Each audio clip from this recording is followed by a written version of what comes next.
Mga kabengers, tara magluto tayo ng arroz caldo at ito na nga syempre magbabalat tayo ng luya na kailangan natin para sa ating arroz caldo at ayan hiniwa-hiwa ko na ito mga kabengers ko yung katamtamang hiwa lang, diba? Nang sa gayon ay talaga yung katas niya ay sumama ng gusto doon sa ating lugaw at ayan na nga, 'di ba?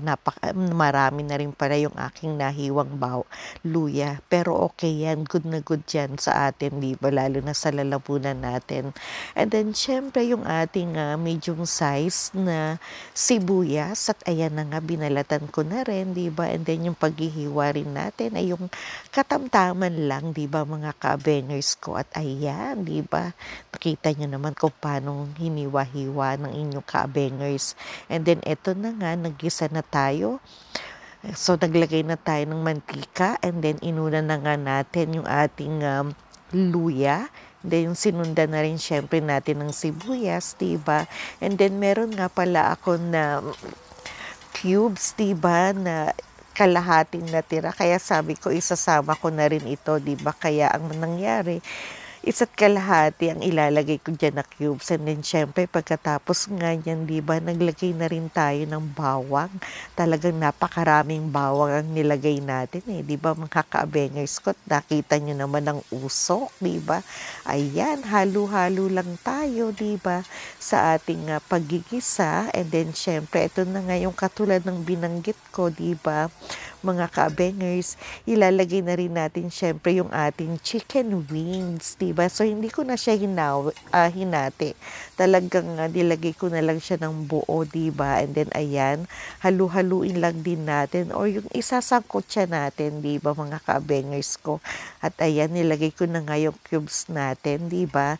And then, syempre, hayaan lang natin siya medyo matusta ng konti, diba? Ayan na, my God, medyo nasunog na nga, diba? And then, syempre, katulad nga nung ginagawa ko, diba?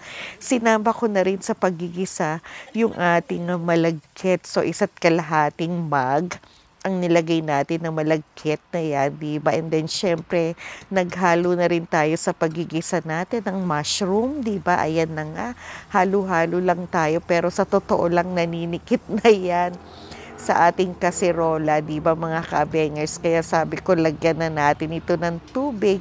Kung makikita niyo yung sabaw, di ba, nag-iba dahil nga medyo nasunog yung ating, hindi naman totally sunog kasi pagkakumuluyan ay talagang matatanggal naman, di ba? So magkakaroon lang ng yung sa kulay ng ating sabaw at ayan na nga, hinalo-halo natin. And then syempre, naglagay na rin tayo ng pampaalat, kaya ang nilagay natin ay patis, di ba? Okay din yung asin, kaya lang mas prefer ko nga yung patis. And then sinundan ko na rin ito ng anong tawag dito ay yung ating bagoo. Ay, Diyos ko, dahil nagkakamali na ako. May gulay, pamintang durog.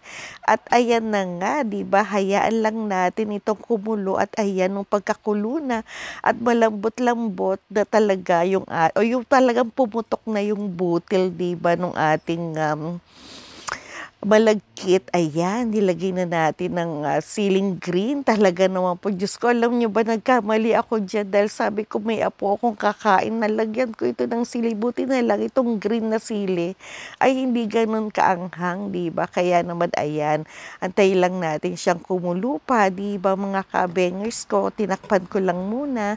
And then, syempre, pagkakulungan yan, di ba, halu-haluin lang din natin para at least hindi manikit, diba, sa ating kaserol. At ayan, okay na yan. Medyo inanuhan ko ng sabaw kasi diba, syempre, pagka tumatagal, natutuyo yung ating lugaw, diba mga ka-bangers. And then, ayan, tinikman na natin at talaga naman pong titikman uli natin, di ba?